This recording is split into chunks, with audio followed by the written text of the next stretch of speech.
नमस्कार प्यारे विद्यार्थियों, आज हम आपके लिए लेकर आए औसत से संबंधित कुछ प्रश्न है जैसा कि 5 बच्चों की औसत उम्र 7 वर्ष है।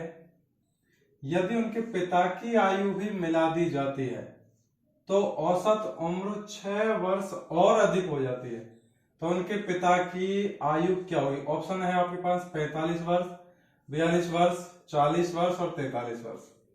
अब इस प्रश्न को पहले अपन बेसिक से समझते हैं कि चूंकि 5 बच्चों की औसत आयु यानी एवरेज आयु वो दे रखी है 7 वर्ष, इसलिए 5 बच्चों की कुल आयु बराबर हो जाएगी। औसत है 7 और टोटल है बच्चे 5, इन दोनों गुणा करेंगे तो ये हो जाएगी 35 वर्ष। ये हो जाएगी 5 बच्चों की कुल आयु। अब ये कह रहा है कि उनके पिता की आयु भी मिला दी जाती है। अब चूंकि पिता समेत या पिता सहित कुल 6 की औसत आयु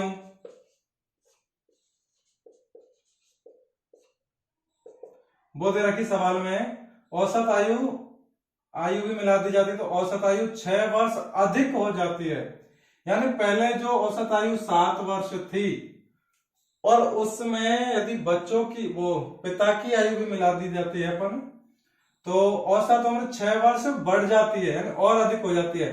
तो ये हो जाएगा 7 तो पहले से है, 6 और मिला देंगे इसमें तो 7 + 6 था तो 13 वर्ष हो जाएगी उन 7 की आयु। इसलिए कुल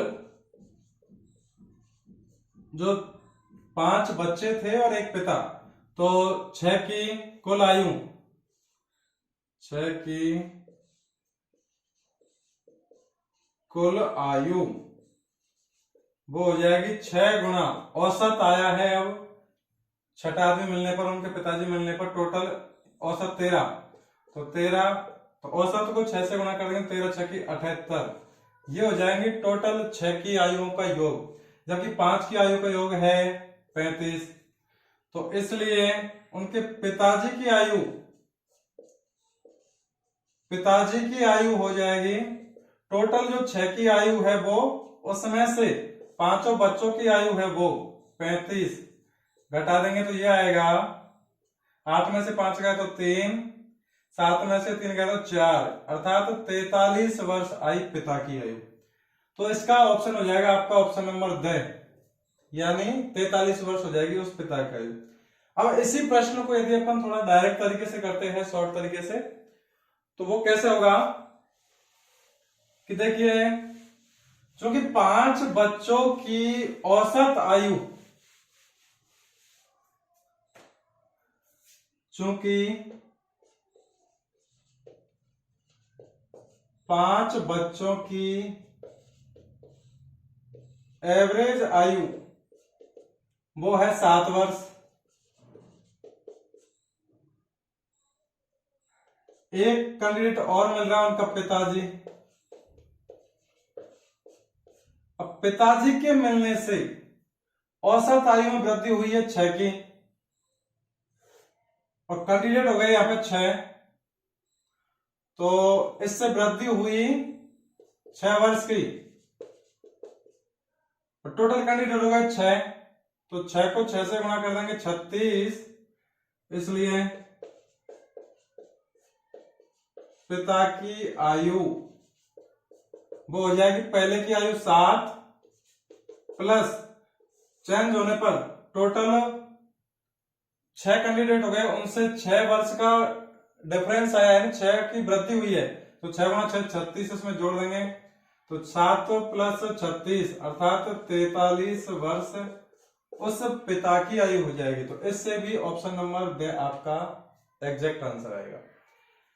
अब इसी प्रकार एक प्रश्न है कि 10 व्यक्तियों की औसत भार में 2 kg की वृद्धि हो जाती है।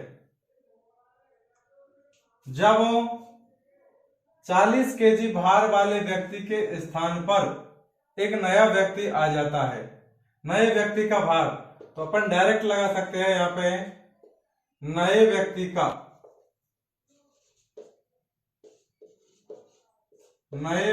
का भार बराबर पुराने व्यक्ति का भार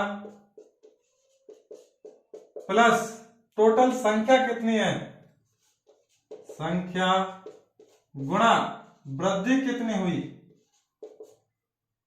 इससे देखिए पुराने व्यक्ति कितना है, इसकी 40 केजी भार वाले व्यक्ति के स्थान पर, अर्थात पुराने का भार है 40 केजी, तो 40 प्लस संख्या टोटल 10 व्यक्ति है, उनमें से एक जा रहा है एक वापस आ रहा है, तो संख्या 10 की 10 रहेगी। तो 10 गुणा वृद्धि कितने की हो रही है, औसत भार में 2 केजी की वृद्धि हो रही है, अर्थात तो इसको 2 से गुणा कर देंगे, तो 40 प्लस 10 को 2 से गुणा करेंगे 20, और 40 में 20 ऐड करेंगे तो ये हो जाएगा 60। अभी भार है इसलिए केजी में, अर्थात उस नए व्यक्ति का भार वो हो जाएगा आपका 60 केजी। 60 केजी इसका एग्जैक्ट आंसर हो जाएगा। अब इसी तरीके से अपन इस सवाल को भी कर सकते हैं। कैसे, देखिए नए उनके पिता की आयु पूछा है, पिता की आयु दे रखा 5 बच्चों की औसत उम्र 7 वर्ष है, यदि उनके पिता की आयु भी मिला दी जाती है तो औसत उम्र 6 वर्ष अधिक हो जाती है। उनके पिता की आयु क्या होगी, तो डायरेक्ट लिख सकते हैं अपन पिता की आयु, पिता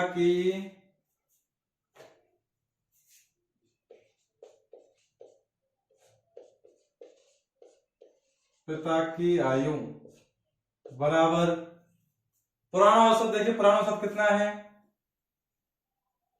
तो इसका फॉर्मूला बनेगा पुराना औसत प्लस पिता की आयु बराबर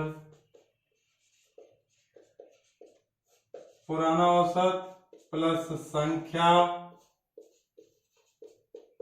गुणा इसमें वृद्धि से गुणा कर दो।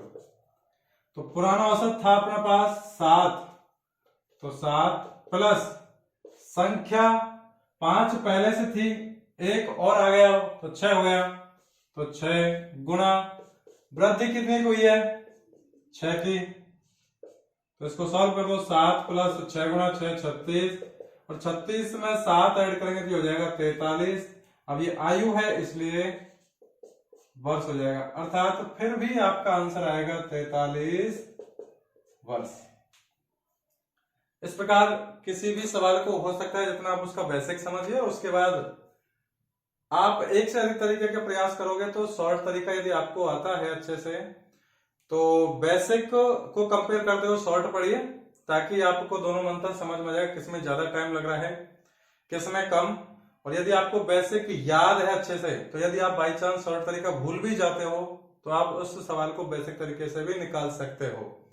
इसलिए आप दोनों तरीके की कोशिश कीजिए, और जो तरीका आपको बेस्ट लगे, एग्जाम के हिसाब से हर सवाल का शॉर्ट तरीका ही बेस्ट होता है। इस प्रकार और भी बेसिक एंड शॉर्ट ट्रिक देखने के लिए हमारे चैनल से जुड़े रहिए। फिर मिलते हैं एक छोटे से ब्रेक के बाद, तब तक के लिए धन्यवाद।